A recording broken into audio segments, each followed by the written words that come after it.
All right, guys. Question 16. We are asked to solve for x. So again, I have a, I don't know where this thing is on. I have a b up here. Now I'm going to have to move before I can convert it into a log. So I'm going to divide both sides by b. Okay, so I got a over b on the left, and it equals 11 raised to 3 times t times z times x. Okay, so x is here an exponent. So now my 11 is ready to be converted into a log. So it's a base 11. So it's going to be a log 11, okay, of a over b, which is on the other side, will equal my exponent, which is 3 t z x. All right. Now, since I'm solving for x, all I have to do is move the 3t and z. This is all multiplication, so the opposite is division. Divide by 3tz, divide by 3tz. This cancels out. So my answer is, for this question, B. Okay. All right. Now, question 17, inverse. So again, to do the inverse, we're going to switch x and y. All right. So now x equals 3 times 4 to the y minus 7. Now, before I can turn it into a log, I have to get rid of the 3. So I'm going to divide both sides by 3. X over 3 now equals 4 raised to y minus 7. Right? Now I'm ready to convert it into a log since my exponential function is by itself. So this is going to be a log base 4 of what's on another side. X over 3 equals my exponent. All right, the only thing left to do is add 7 to both sides. Log 4 of x over 3 now plus 7 to the side of it. Again, the 7 does not belong to the x over 3. It belongs to the side. Okay. So let me see. All right. We don't have multiple choice. All right. Now here it says, again, an inverse. We're going to switch an x and a y. So this is going to be x equals log of 3y now minus 12. Now, I got to find an inverse, which means exponential function. Inverse of the log is exponential function. Inverse of the ln, it's e to ln, exponential to log. So again, I have to have a log by itself, so that means I gotta move to 12. Now x plus 12 is on the left. I got a log of 3y. Okay, now I am ready to convert it into an exponential function. So since it's not written, again, my base is 10. So it's 10. It's going to be raised to what's on the other side. X plus 12 equals 3y. Since we're solving for y, to complete the function, we're going to divide both sides by 3. So y will equal 10 raised to the x plus 12 divided by 3. Oopsie. That's a mistake right here. Don't do what I just did. Divide the whole side, the whole entire 10x raised x plus 12 by 3. Okay? So the correct answer right here, it should be B. All right, again, question 19, we're finding an inverse. Inverse, so that means we're switching x and a y. I'm going to have x equals e raised to a 3y minus 7 plus 2. Okay. Now, to be able to convert e to an inverse of its ln, I have to get rid of the 2. E has to be by itself, so I'm going to subtract the 2. X minus 2 equals now e raised to a 3y minus 7. Now, the inverse of an e is ln. So these can cancel out. This becomes ln of x minus 2 on the left equals the exponent 3y minus 7. Okay, Now, I have to add the 7 to the other side. So ln of x minus 2 on the outside, I add 7 equals 3y. Now to fully solve for y, I'm going to divide both sides by 3. Okay, so the correct answer for this question is B. All right, question 20. We are condensing given log, so we are putting it back together.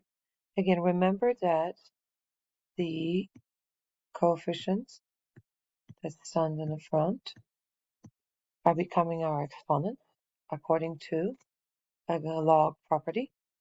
So I'm going to rewrite that as log base 4 of y raised to 3 log 4 of x squared now. And then I move the 7 here, so it's plus log 4 of z to the 7th.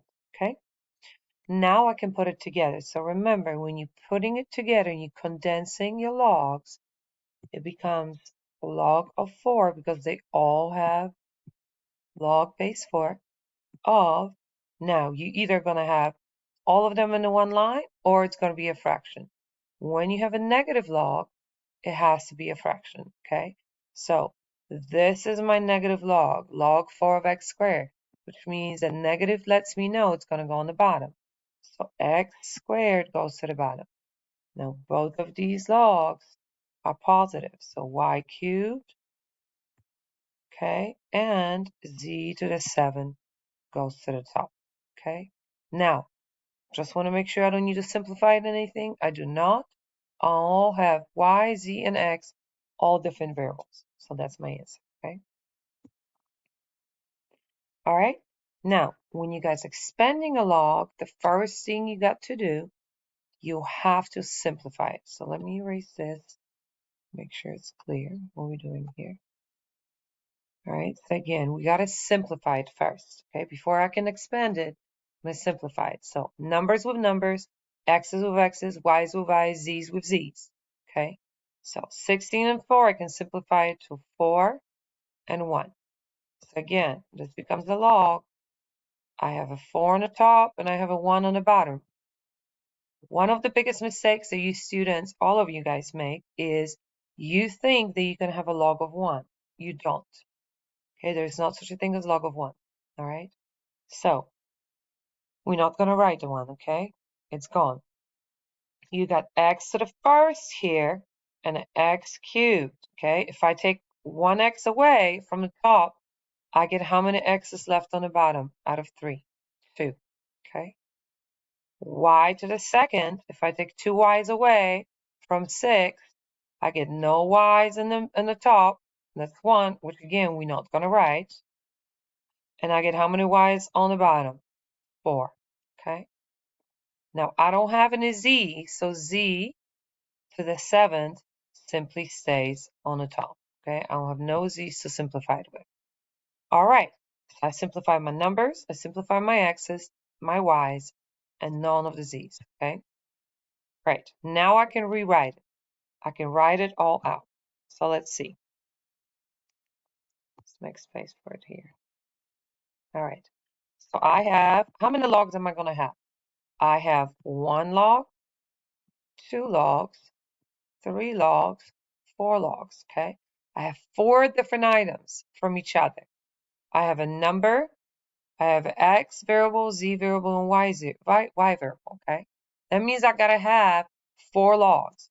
I got log of 4 plus log of z to the 7.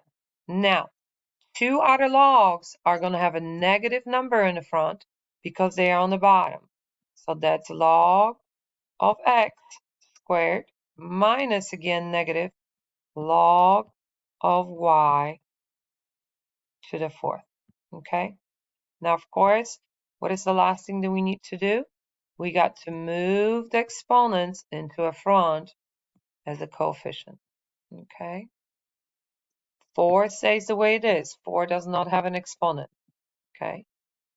Plus 7 log of z minus 2 log of x minus 4 log of y.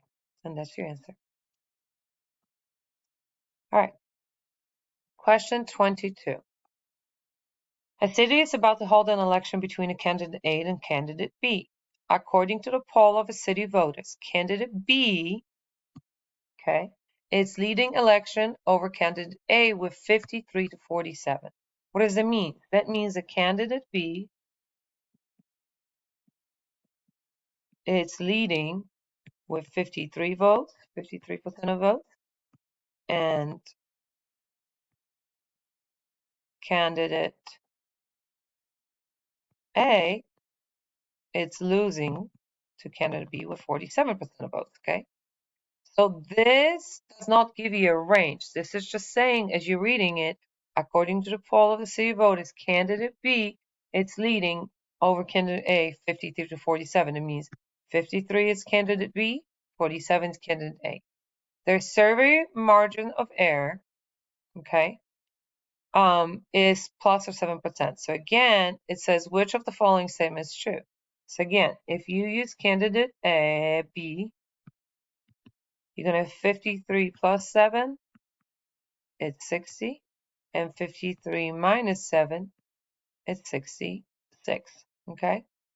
Now, if you do candidate A with 47%, again, you have to add and subtract the margin of error to be able to find a range of a probability of their wins, okay, or loses. So candidate A has 47, correct? Plus 7 is 54, and then 47 minus 7 is 40, okay? So candidate A is going from 40 to 54, and candidate B is going from 60 to 66, okay? So that's one candidate right here. That's another candidate right here. They do not overlap, okay? So let's go through the answers. Candidate B will win because the mean percentage of the poll is greater than 51%. Well, we know that is not true. It's between 60 and 66, and we know the mean, which is the average between it, would not, well, it is more than 51%, but let's see. Candidate B cannot be predicted as a winner because the percentage of the vote is between 46 and 60. That is not true. That's candidate A. The poll should not be trusted since there is a margin of error attached to it. Well, that's why we need a margin of error. The poll cannot be predicted accurately because there is overlap in the percentage from the margin of error. Okay. Well, the poll cannot be predicted accurately because there is an overlap. Well, that is not true.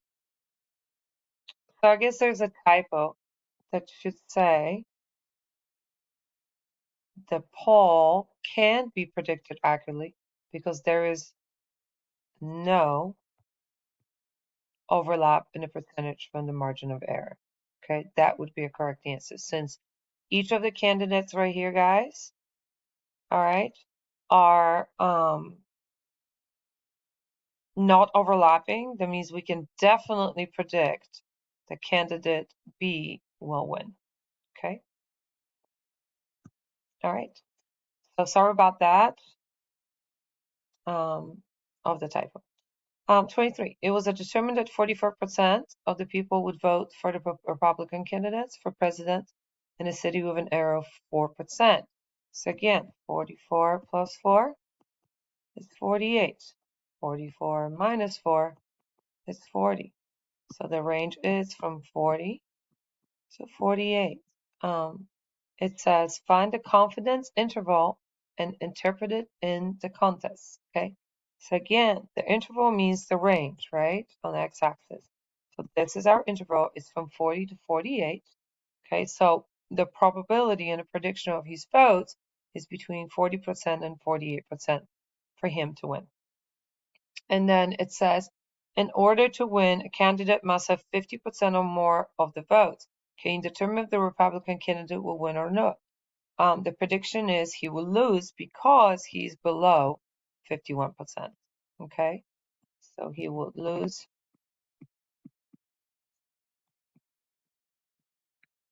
Okay, all right. Next question, 24. Score of the midterm, we're normally to show you the mean of, so this is the mean, 72, and a standard deviation of 6. Okay, find the following probability. So again, before we do anything, we have to make sure that that we do not need to use empirical rule. Okay, so our mean is 72. 1, 2, 3. So we're going to add 6. So that's 78. And then we're going to use 6. And that's going to be 84. And 6 is going to be 90. All right. So it says 84. We do have 84 in our graph, which means that we do need to use empirical rule. Okay. Now, it says less than or equal to. So that means that it's going to be no more than 84. Okay. Just have to flip it to get a different color. So 84 less than or equal to. So all of the percentages here. So again, remember, what are our percentages? Okay. We got 34, 34, 13.5. We have one more here. 2.35 and 0.15. Okay. So I have to add all of these percentages together, all of this together. Okay. So I got 13.5 plus 34 plus 34 plus 13.5 plus 2.35 plus 0.15. Okay. If you add this all together, you should get 97.5. All right. Now, the second question is asking about 99.7%. So again, guys, just to remind you that,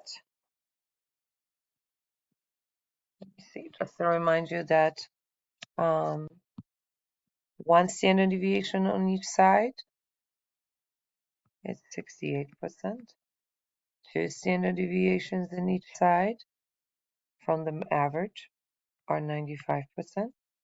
And three standard deviations on each side are 99.7. Okay, now we didn't finish our data right here. 72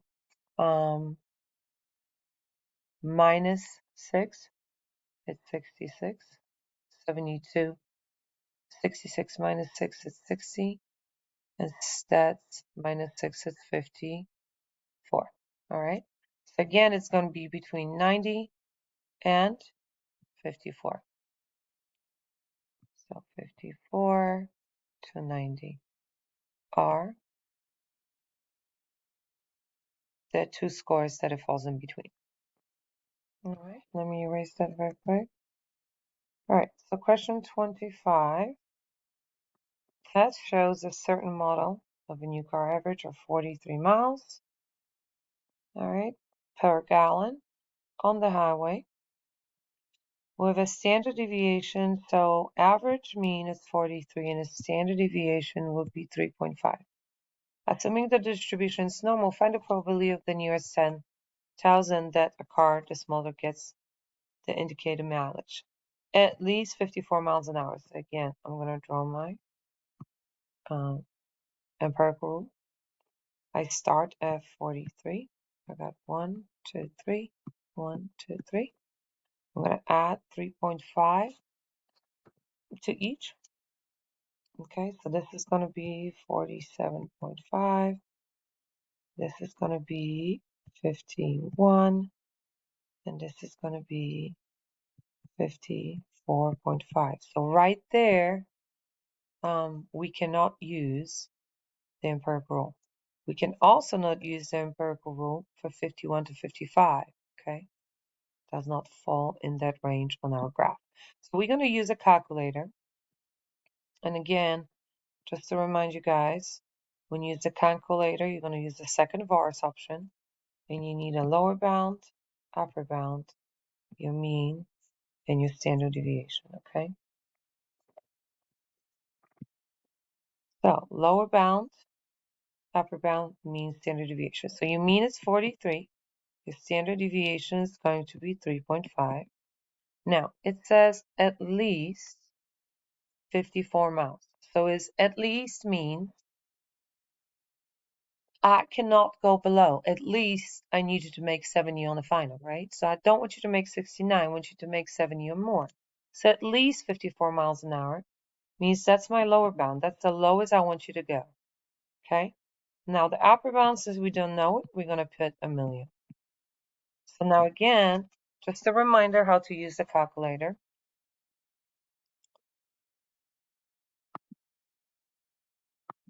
All right, let me do that again. All right, so we're going to put in a calculator. So remember, it's second vars. All right, we're going to do a second option. You're going to put a lower bound at 54, upper bound at 1,000,000. Oops.